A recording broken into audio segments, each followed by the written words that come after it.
Bonjour, c'est Florent, on est sur le podcast Pilote ta vie, c'est la séquence 157. Et alors aujourd'hui, on va continuer un petit peu l'introspection d'hier. Tu vois, hier on a parlé de l'optimisme, on a vu que par rapport à ça, on a vu quelques prérequis pour préparer. Tu vois, c'est toute une question de mindset. Quand on dit mindset, vraiment d'état d'esprit, comment on voit les choses. Euh, donc effectivement, comment on voit les choses, et on a vu ça hier, ça dépend de notre monde intérieur et qu'on projette notre monde intérieur à l'extérieur. Alors ce qui est vraiment important de comprendre, alors c'est pas évident d'expliquer ça comme ça sur un podcast, ces trucs qu'on aborde plutôt en formation ou en coaching. L'idée c'est de commencer à voir du coup plus en détail que en fait ce qu'on dit en PNL, tu vois, parce que la PNL vient de courant de psychologie qu'on appelle constructiviste, c'est-à-dire qu'on considère que l'être humain construit sa propre réalité. Mais ça, tu le retrouves aussi, moi je l'ai appris, enfin je l'ai découvert, enfin je l'ai appris, je l'ai retrouvé dans le bouddhisme aussi, que j'ai beaucoup étudié et pratiqué, tout ce qui est les Védas aussi, le yoga, en fait, hein, toute la philosophie derrière le yoga aussi, derrière le yoga. Euh, et on le retrouve aussi, je pense, derrière chaque tradition un peu spirituelle comme ça, de nous rendre compte qu'effectivement, en tant qu'être humain, on ne vit pas dans le monde directement, on ne vit pas dans le monde extérieur, on ne vit pas dans ce qu'on voit. On vit dans notre propre monde intérieur. Tu vis dans... Et la PNL parle de carte du monde. En fait, carte du monde, c'est un terme qui vient d'Alfred Korzybski, qui a créé la sémantique générale. Et ça, tu peux le trouver. Il a écrit un bouquin qui s'appelle Une carte n'est pas le territoire. La carte n'est pas le territoire. Ce qui veut dire quoi? La carte n'est pas le territoire, ça veut dire quoi? Ça veut dire que simplement, le point de départ de tout travail sur soi, tout travail personnel, c'est de se dire, ok, il y a le monde et il y a ma représentation du monde. Tout comme une carte pour la route, tu vois. Tu as une carte qui va représenter une route, une carte qui va représenter un espace aérien, par exemple.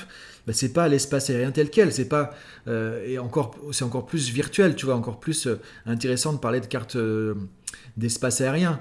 Moi, tu sais que j'ai une formation par rapport à l'aviation, et effectivement, c'est ça qui est intéressant, c'est que tu peux voir énormément de choses, mais des trucs, c'est hallucinant tout ce que tu peux avoir sur une carte d'un espace aérien.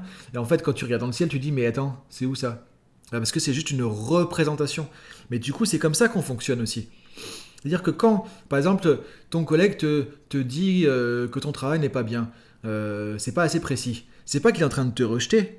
Si toi, tu ressens, par exemple, un sentiment de rejet, quand quelqu'un te dit non, par exemple, c'est pas que la personne te rejette, c'est que tu vas interpréter, tu vas construire cette représentation de ce que te dit la personne comme quelque chose qui est du rejet, et tu vas te sentir rejeté. Mais ça, c'est dans ta carte du monde à toi, parce que tu as ta carte du monde, donc tu vas interpréter, tu vas filtrer l'événement extérieur à travers tes propres lunettes, à travers ta propre carte du monde, et tu vas dire, ok, quand il me dit non sur ce truc-là, il m'aime pas, il me rejette, donc je me sens rejeté, donc je me sens pas bien, et donc c'est à cause de lui, et donc je vais l'engueuler par exemple, et donc je vais plus vouloir le voir. Et est-ce que tu vois le cheminement que ça fait?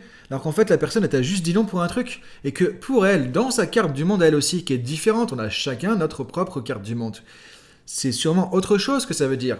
La personne n'est pas forcément en train de te rejeter, elle est simplement en train de dire, bah ok, moi je peux pas ou je suis pas d'accord, donc je dis non, tout simplement. Tu vois, et combien de fois on fait ça dans notre vie? Dans la vie pro, dans la vie perso. Et parce qu'on est un être humain, et l'être humain a besoin de trouver un sens à ce qui se passe, de trouver un sens aux expériences. Et comment tu trouves le sens de ce qui se passe? Comment tu sais que par exemple quand quelqu'un te fait un reproche, c'est une critique qui est pas respectueuse, ou si c'est juste un conseil? Comment tu le sais? Bah on le sait pas en soi. Donc on va l'interpréter, et tu vas les piocher dans ton dictionnaire de la réalité. Ton propre dictionnaire de la réalité, c'est ta carte du monde. C'est ton monde intérieur, c'est ta représentation du monde, c'est ta cartographie du monde, c'est ta vision du monde. Tu vas les piocher dedans, tu vas regarder, tiens, quand quelqu'un me fait un reproche, qu'est-ce que ça veut dire? Bah ça veut dire qu'il m'aime pas. Ok, donc du coup je me sens rejeté et j'ai envie de ne plus parler avec cette personne-là, par exemple. Alors qu'en fait, encore une fois, est-ce que c'est la réalité? Est-ce que c'est ce qui s'est passé? On n'en sait rien. Ce que dit Michael Hall, la neurosémantique, par exemple, c'est qu'il faut un cerveau pour créer les significations aux événements. Les événements sont neutres en eux-mêmes. Un événement en soi ne signifie rien du tout. Quelqu'un qui te dit non, en soi, ça ne veut rien dire. Ça signifie rien du tout, ça n'a aucun sens. Maintenant, quel est le sens que toi tu vas y donner? Il dit non parce qu'il veut se respecter. Il dit non parce qu'il n'a pas envie, il dit non parce que c'est contre moi, il dit non parce qu'il ne sait pas, il dit non parce qu'il a peur, il dit non parce qu'il a envie de m'aider et qu'il sait que sinon ce sera moins bon pour moi, il dit non, on n'en sait rien. Si tu veux savoir pourquoi la personne te dit non, la seule chose que tu peux faire vraiment, c'est lui poser la question. Parce que elle sait dans sa carte du monde qu'est-ce que le fait de te dire non représente pour elle. Et donc, quand tu interagis avec des gens, c'est ta carte du monde, la carte du monde de la personne. C'est comme si tu avais une carte routière et lui, il avait une carte d'espace aérien. Vous ne parlez pas forcément la même langue, vous n'avez pas forcément les mêmes codes, vous n'avez pas forcément les mêmes significations à ce qui se passe aux événements, vous n'avez pas forcément les mêmes interprétations, vous n'avez pas forcément les mêmes valeurs, vous n'avez pas forcément les mêmes intentions, vous n'avez pas forcément les mêmes objectifs, parce que vous n'avez pas le même vécu. Et notre carte du monde, elle est construite par notre éducation, nos expériences, tout ce qu'on a vécu jusqu'à maintenant, qui fait que, par exemple, quand quelqu'un te dit non, tu prends ça d'une manière ou d'une autre. Et donc c'est ça qui est intéressant de se dire, c'est que, ok, dans tout ce que je vis dans ma vie, je suis juste déterminé, conditionné par mon propre système de croyance. Parce que dans ma carte du monde, c'est quoi ? C'est mon système de croyance, c'est mon système qui va me permettre d'interpréter les situations de la vie, sous un angle.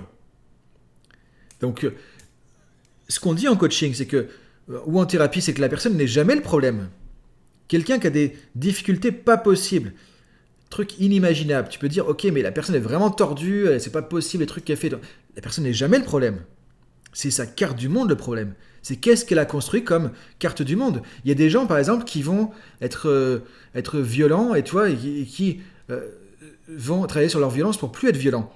Et qui s'en veulent de ça aussi. On pourrait se dire, mais c'est des gens qui sont violents, c'est des gens qui sont pas bien, mais en fait, qu'est-ce qui s'est passé concrètement ? Peut-être que ces gens-là ont appris dans un contexte, il y a 20 ans ou 30 ans, que pour pas se faire bouffer, pour se faire respecter, il fallait être violent. Imagine quelqu'un qui aujourd'hui a plein de conflits parce qu'il est agressif assez vite avec les gens. Peut-être qu'il y a 20 ans en arrière, quand il était ado, dans le contexte où il était, s'il n'était pas agressif dès qu'il y avait un truc qui se passait, il se faisait bouffer. Peut-être qu'il se faisait frapper aussi. Et que du coup, il a appris à gérer ça comme ça. Donc il a dit à son cerveau a appris à se rendre compte, parce que notre cerveau est là pour notre survie, à dire, ok, si je suis pas un minimum agressif, violent, je vais me faire bouffer. Sauf que le cerveau, il n'a pas dit 20 ans après, ok mon ami, t'as plus besoin de faire ça. Tu peux juste dire non aux gens. Tu peux juste dire, je suis pas d'accord. T'es pas obligé de rentrer dans l'agressivité. Mais sauf que notre cerveau, si on ne lui dit pas arrête, on lève le bouton, il continue à faire la même chose. Donc tu vois, encore une fois, le problème, c'est pas la personne. C'est dans sa carte du monde, elle a créé un système de croyance, un système de pensée qui a fait qu'il y a certains comportements aujourd'hui. C'est pour ça qu'on dit aussi en PNL que le comportement n'est pas la personne. Une personne est beaucoup plus que ses comportements. On n'a pas le droit de dire, tiens, c'est un alcoolique, c'est un ceci, c'est un cela. On n'a pas le droit de dire ça. On n'a pas le droit de dire aux gens ce qu'ils sont. La personne a un comportement difficile avec l'alcool, un problème avec l'alcool, ok, mais elle n'est pas alcoolique, sinon on définit la personne avec ça. Et c'est horrible de définir une personne avec un comportement. Alors qu'on sait, en tant que thérapeute ou coach, en tout cas avec la PNL, que c'est juste, en gros, quelque chose qui ne va pas dans sa carte du monde. Et c'est juste basé sur ses croyances. Donc, l'idée qui est derrière, c'est de se dire, ok, ta perception du monde est basée en entier sur ton système de croyances. C'est les croyances qui vont déterminer qui vont déterminer comment tu interprètes les situations de la vie. Comment tu vas ensuite penser, ça va influencer tes pensées, ça va influencer tes émotions, ça va influencer tes décisions, ça va influencer tes comportements. Donc en fait, comment tu vas voir les choses, ton système de croyances va déterminer toute ta vie, toute ton expérience, tout ce qui va se passer, ce que tu vas ressentir et comment tu vas te comporter. Et on a des croyances à propos de tout ce qui se passe, de tout ce qui nous entoure. Le problème aussi en tant qu'être humain, c'est que nos croyances, elles sont transparentes pour nous. Parce que quand quelqu'un te dit non, que tu te sens rejeté, t'as pas forcément conscience de ça facilement, et que c'est une croyance, et que c'est une interprétation, et qu'il pourrait y en avoir une autre, que tu te dis, voilà, il me dit non, il me rejette, point. C'est ça le piège, c'est que on se dit, notre interprétation, c'est la réalité. On se dit, la carte est le territoire, mais sauf que la carte n'est pas le territoire. Et ça, c'est vraiment un truc essentiel. Donc en te posant les bonnes questions, tu peux aller chercher des croyances. Tu peux aussi identifier celles qui sont utiles, celles qui sont aidantes, parce qu'on a tous des croyances, on les parlait de croyances, il y en a qui sont aidantes, qui nous font avancer. Par exemple, de se dire, ok, tout est possible, on peut tout apprendre. De se dire, ok, il n'y a pas d'échec, c'est que du feedback. Il n'y a pas d'échec, c'est que des moments pour apprendre. Ça, c'est des bonnes croyances, ça, c'est des croyances qui sont utiles. Parce qu'encore une fois, c'est des croyances. C'est pas vrai, c'est pas une vérité en soi. Il n'y a personne qui peut te prouver que l'échec n'existe pas, que quand tu te plantes, tu apprends. Personne peut prouver ça de manière mathématique, physique, scientifique comme ça. Non, on n'en sait rien. Mais si tu crois à ça, tu crées une croyance aidante et du coup, tu vas pouvoir avancer. Et le problème des croyances, c'est pas de se dire est-ce que c'est vrai, est-ce que c'est pas vrai, c'est de se dire est-ce que c'est utile? Est-ce que de croire ce truc-là, est-ce que de voir les choses sous cet angle-là, ça m'aide à avancer? Ou est-ce que ça m'empêche d'avancer? Est-ce que ça me fait grandir? Est-ce que ça me limite? Est-ce que ça me fait évoluer? Est-ce que ça me diminue? C'est ça qui va être essentiel. Et quand on travaille sur les croyances en PNL, en coaching, l'idée c'est de se dire ça, ok, comment je peux modifier les croyances qui me limitent et augmenter les croyances qui vont m'aider et transformer mes croyances limitantes en croyances utiles. Sans chercher à dire que j'ai raison, parce que du coup ce que je crois n'est pas forcément la réalité, et c'est pas forcément la même chose que croit le voisin, et j'ai pas plus raison que le voisin, il a pas plus raison que moi non plus. Donc c'est ça qui est important de comprendre aussi. Donc ce qu'on va voir, on en parlera plus demain, c'est comment tu peux changer tes croyances, comment tu peux faire évoluer tes croyances. Donc ce que je t'invite à faire aujourd'hui, c'est de réfléchir à tout ça, de regarder aujourd'hui, dans une situation compliquée pour toi. Ok, qu'est-ce que j'ai comme croyance par rapport à ça? Qu'est-ce que je crois de la situation? Qu'est-ce que j'ai comme conviction par rapport à cette situation? Qu'est-ce que j'ai comme évidence? Qu'est-ce que j'ai comme jugement? Qu'est-ce que j'ai comme a priori? Et là, tu vas aller chercher les croyances et du coup, tu vas pouvoir prendre du recul et on verra demain comment tu peux avancer avec ça. Bonne journée à toi, je te laisse cogiter à tout ça, je te dis à demain. Alors retrouve encore une fois sur dailypilotetavie.com, tu vas retrouver les fiches PDF qui vont avec chaque podcast, le tuto en vidéo coaching de la semaine aussi. Donc vas-y sur dailypilotetavie.com, si t'es pas inscrit, c'est gratuit. Et en plus, tu reçois un mail tous les matins, 6h du mat, heure de Paris, avec le lien vers le podcast, la fiche PDF. Et ensuite, tu peux aller chercher le tuto à la fin de la semaine. Bonne journée à toi, à demain, salut!